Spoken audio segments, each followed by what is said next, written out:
उत्तर प्रदेश के हरदोई जिले में आज एक कार्यक्रम में पहुंचे प्रदेश सरकार के डिप्टी सीएम केशव प्रसाद मौर्य ने आज अखिलेश यादव पर जोरदार हमला बोलते हुए उन्हें तमाम तरह के माफिया का सरगना बता दिया।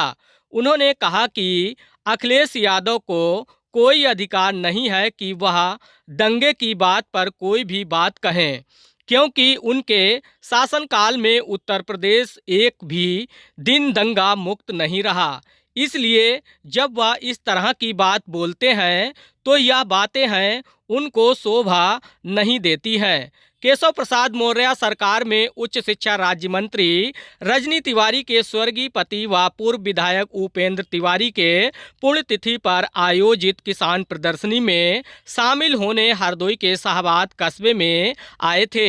यहां उन्होंने उत्तर प्रदेश में होने वाले उपचुनाव में सभी सीटें जीतने का दावा किया। साथ ही कहा कि जनता को गुमराह कर विपक्ष गुब्बारे की तरह फूल गया था। हरियाणा चुनाव से गुब्बारे की हवा निकलना शुरू हो गई है। ये सब विरोधी बहुत जल्दी लोकसभा में कुछ सीटें जीतने के बाद ये गुब्बारे की तरह, जैसे कहते हैं गुब्बारे की तरह फूल जाने की स्थिति सपा और कांग्रेस की हो गई थी।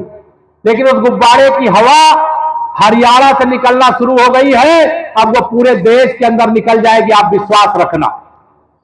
भारतीय जनता पार्टी जहां एक बार सरकार में आती है वहां बार बार सरकार में आती है।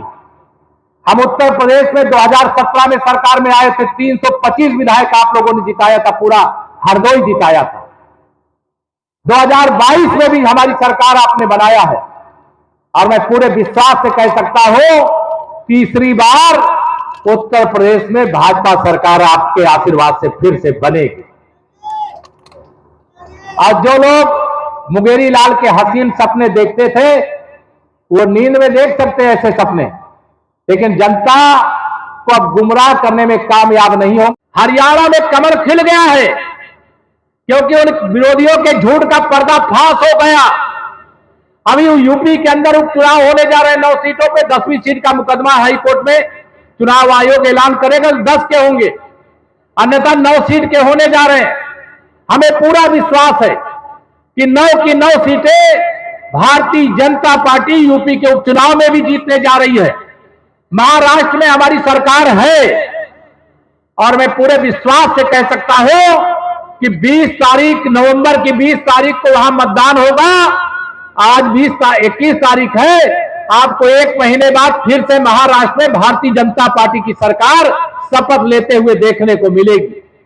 झारखंड में हमारी सरकार नहीं है, लेकिन झारखंड में भी मतदान है 13 और 20 तारीख को। हमें पूरा विश्वास है कि झारखंड में भी कांग्रेस के साथ गठबंधन से जो सरकार वहां झारखंड मुक्ति मोर्चा की चल रही है उसको भी उखाड़ फेंकेंगे। वहां भी सुशासन और विकास का, गरीब कल्याण का कमल खिलेगा, महिलाओं के सशक्तिकरण का कमल खिलेगा, भ्रष्टाचार मुक्त देश बनाने की दिशा में कदम बढ़ेगा।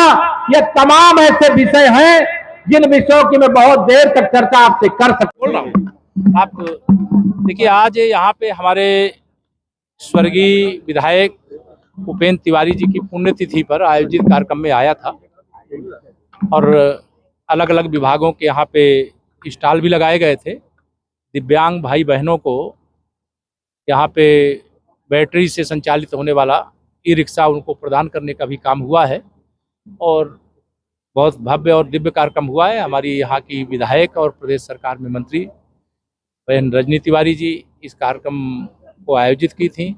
आज वैसे मुश्किल रहता है, सोमवार को जनता दर्शन होता है, लेकिन कार्यक्रम तय हुआ आज मुझे आने का। प्रभारी मंत्री जो यहाँ के हैं हमारे श्री असीम अरुण जी, वो भी हमारे मंत्रिपरिषद के साथी हैं। नितिन जी कहाँ गए? नितिन जी आपके ज़िले के हैं, कुछ बताने की जरूरत नहीं है। तो आज का यह यशस्वी कार्यक्रम हुआ है और हमें पूरा विश्वास है कि जो उपचुनाव होने जा रहे हैं उत्तर प्रदेश के, इस पर भारतीय जनता पार्टी जीतेगी और महाराष्ट्र में तो हम सरकार पुनः वापसी करेंगे। झारखंड में भी कमल खिलेगा और भारतीय जनता पार्टी की ताकत में और इजाफा होगा। और कांग्रेस ने, समाजवादी पार्टी ने मिलकर के जो झूठ बोल करके, गुमराह करके कुछ सफलता जैसे हासिल किया तो गुब्बारे की तरह फूले, तो जनता ने गुब्बारे की हवा निकालना शुरू कर दिया है। हरियाणा में कमल खिला करके। अखिलेश यादव ने आज ये कहा है कि बहराइच में दंगा बीजेपी ने कराया, उपचुनाव में लाभ लेने के लिए। देखिए, श्री अखिलेश यादव जी के पास बोलने का नैतिक अधिकार नहीं है। जिनके शासनकाल में उत्तर प्रदेश एक भी दिन दंगा मुक्त नहीं रहा है, दंगे के मामले में वो बोले तो शोभा नहीं देता है। बहराइच हो या प्रदेश में कहीं भी हो, कोई अराजकता करेगा, कोई कानून व्यवस्था के साथ खिलवाड़ करेगा, कोई किसी व्यक्ति पर हमला करेगा, हत्या करेगा, तो कार्रवाई या कानूनी एक पक्ष है और सरकार कानून के हिसाब से कार्रवाई के लिए एकदम तत्पर है। और उत्तर प्रदेश की कानून व्यवस्था चुस्त दुरुस्त है, क्योंकि जब अपराधियों के खिलाफ, माफियाओं के खिलाफ, दंगाइयों के खिलाफ कार्रवाई होती है तो श्री अखिलेश यादव जी विचलित हो जाते हैं। क्योंकि जिस दिन गुंडे, अपराधी, माफिया, दंगाई सपा का साथ छोड़ देंगे, उसी दिन सपा समाप्तवादी पार्टी बन जाएगी। अखिलेश यादव ने कहा है कि भारतीय जनता पार्टी गुंडों और माफियाओं की पार्टी।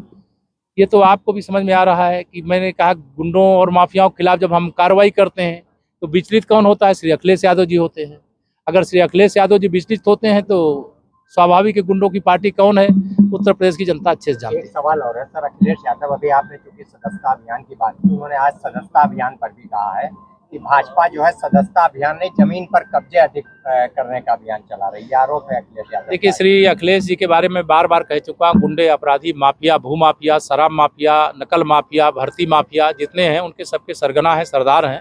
और वो भारतीय जनता पार्टी के बारे में जब कुछ बोलते हैं तो लगता है उनको अपना इतिहास, अपना शासनकाल याद उन्हें नहीं आता है, अपने दल का आचरण याद नहीं आता है।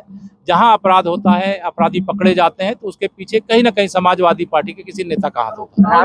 रामगोपाल यादव सर, रामगोपाल गांधी का कहना है कि भाजपा सरकार ने कानून व्यवस्था की बदतर हो।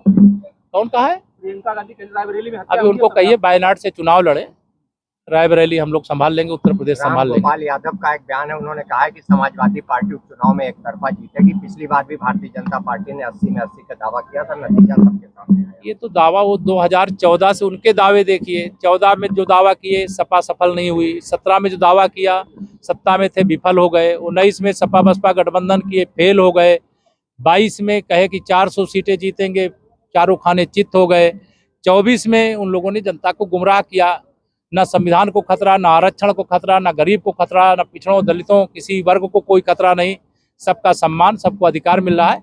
यह बेचैनी इन लोगों की बढ़ती जा रही है क्योंकि भारतीय जनता पार्टी का हरियाणा में कमल खिलने के बाद इनके झूठ की पोल खुल गई। धन्यवाद।